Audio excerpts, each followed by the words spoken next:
My daughter told me my job was done now that her stepfather was walking her down the aisle, so I stopped paying for the venue in my name. They walked into an empty hall. Hello, everyone. Welcome to Reddit Visuals.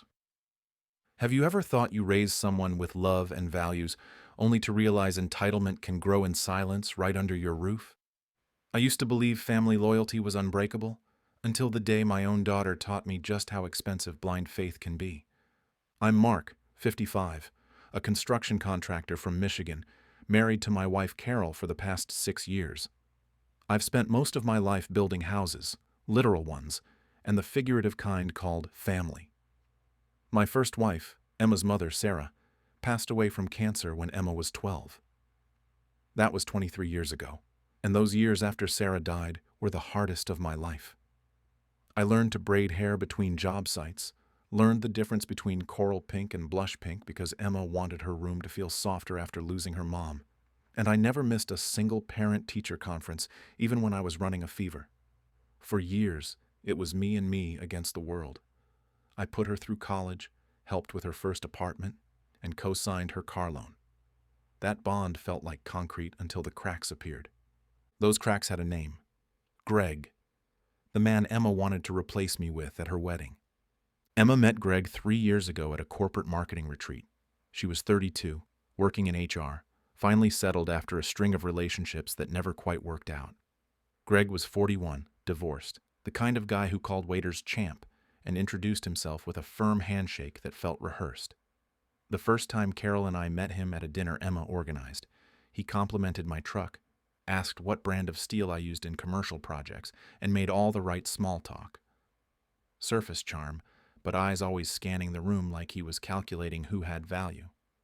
Still, I wanted Emma to be happy. She'd been through enough, losing her mother.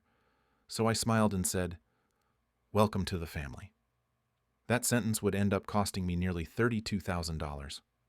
When Emma got engaged after a year of dating Greg, she was radiant. Carol and I took them out to celebrate, and that's when Emma asked me if I'd help with the wedding. "Dad, I know it's a lot to ask, but Greg's still recovering financially from his divorce, and I'm trying to save for a house. Would you consider covering the venue and some of the big stuff?" The way she asked, with those same eyes that used to look up at me when she was little and wanted me to fix something broken, I couldn't say no. "Of course, sweetheart. Let's make it special." And special it was going to be. String quartet, floral installations, imported wine, and a hand-carved wooden arch I built myself in my workshop over 3 months. She called it her one perfect day, the wedding she'd dreamed about since she was a little girl planning ceremonies for her dolls. I signed the venue contract, Riverside Estate, a historic mansion with gardens, under my name because my credit was solid, and they required a primary guarantor. I dropped the $10,000 deposit, met with caterers, and approved the photographer. Every father-daughter moment I'd dreamed of was wrapped up in that day. But somewhere between cake tastings and seating charts, I stopped being part of the picture. I became the foundation everyone forgot was holding the whole structure up. It started about 4 months before the wedding. Greg began inserting himself into decisions that had nothing to do with him. He'd say things like, "Emma and I think the band should play more modern stuff," when I was discussing music with the wedding planner. Then he suggested I skip the rehearsal dinner. "Mark, we're keeping it intimate. Just the wedding party and immediate family. You understand?" When I reminded him I was immediate family, he laughed awkwardly. Of course. I just meant, the new unit. Emma and my parents. Don't want it to get too crowded." Carol squeezed my hand under the table, a silent warning not to make a scene. I swallowed it, thinking maybe I was being oversensitive. Then, 6 weeks before the wedding, Emma changed the processional. We were reviewing the ceremony program at her apartment when she said it casually, like she was mentioning a menu change. "So, Dad, we've decided Greg should walk me down the aisle instead of you." I felt something cold drop in my chest. "What do you mean, instead of me?" She wouldn't meet my eyes. "It's just that Greg's been such an important part of my life these past few years. He's been like a father figure, helping me grow, supporting me emotionally. It makes sense for him to give me away since he's going to be my husband's role in my life now anyway." I sat there, trying to process what I was hearing. "Emma, I'm your father. I raised you. I was there for every scraped knee, every heartbreak, every milestone. Greg's known you for 3 years." She finally looked at me, and her expression was defensive, almost annoyed. "Dad, you've already done your job. You raised me, and I'm grateful. But this is about my future. Greg represents the next chapter. Can't you just be happy for me? Your job is done." Those 4 words echoed in my head like a hammer striking metal, as if everything I'd sacrificed, every moment I'd been there when Greg wasn't even in the picture, was just a completed contract. I didn't yell. I didn't argue. I stood up, said I needed to think about it, and left. Carol was waiting in the truck. "How bad?" she asked. "Bad," I said. I drove home with my hands gripping the steering wheel so tight my knuckles went white. Carol didn't try to fix it. She just said, "Whatever you decide, I'm with you." That night I barely slept. I kept seeing Emma at 8 years old, holding my hand at Sarah's funeral, whispering, "Don't leave me too, Daddy." And now she was telling me my job was done. For 5 days I wrestled with it. Part of me wanted to just accept it, show up, smile, and be the bigger person. But another part, the part that had been building things my whole life, knew that a foundation ignored eventually collapses. On day 6, I pulled out the venue contract, my name, my signature, my money. Legally, I was the client. Emma and Greg were just beneficiaries of my generosity. And if my job was done, then so was my funding. I called Curtis, the venue manager at Riverside Estate. We'd worked together before on a renovation project years back. "Curtis, I need to cancel the Hartley wedding." There was a pause. "Mark, that's in 6 weeks. You'll lose the deposit and face cancellation penalties. I'd already read the contract 3 times. I know. 70% of the remaining balance, about $12,000. Process it." He tried to talk me out of it. Said Emma had been calling him weekly, excited about details. "Curtis, I'm the contract holder. Cancel it." He sighed. "All right. I'll notify the couple by tomorrow morning." Next, I called the caterer, the florist, the string quartet. All contracts I'd signed. Every single one canceled. Within 48 hours, the wedding I'd been funding ceased to exist on paper. Then I waited.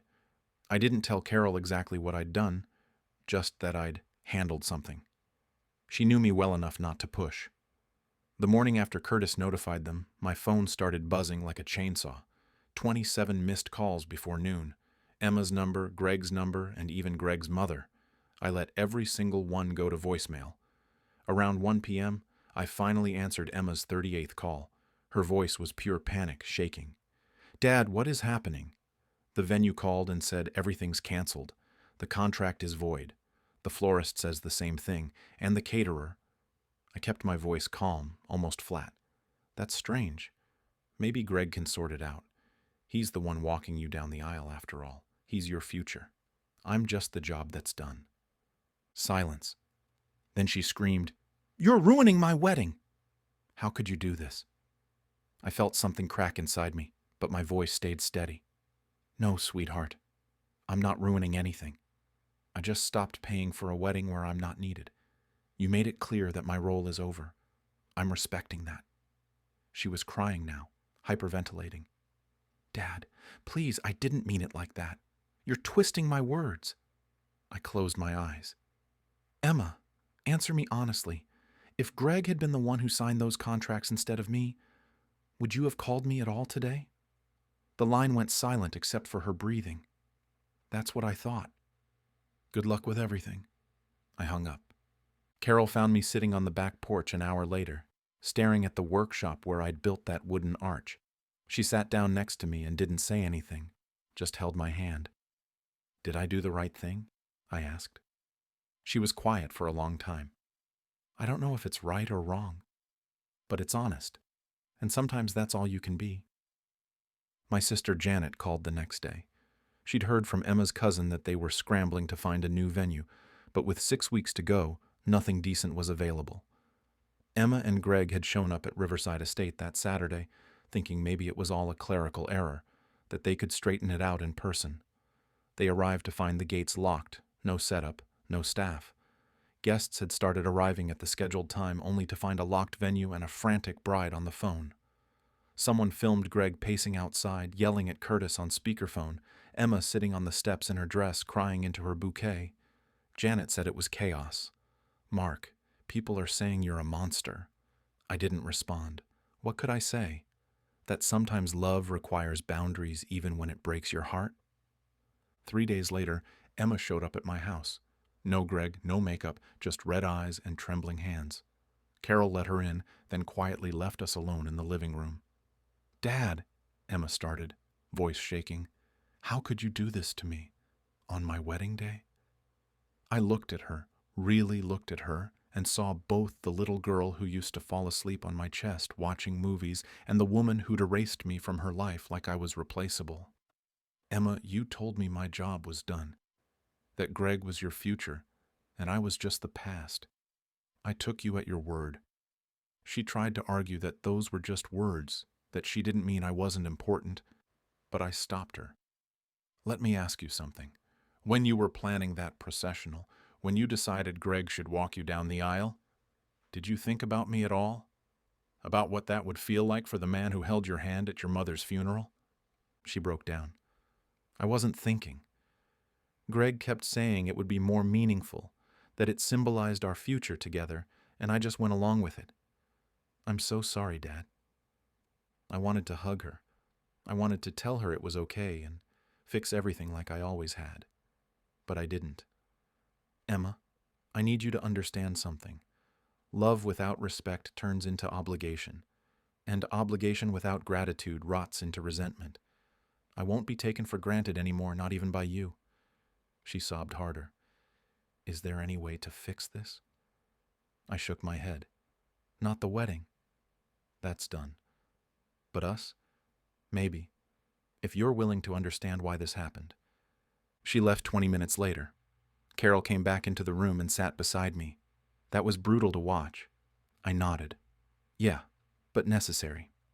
Over the next 2 weeks, I heard through Janet that Emma and Greg had thrown together a small ceremony at a local park with a justice of the peace and about 30 people.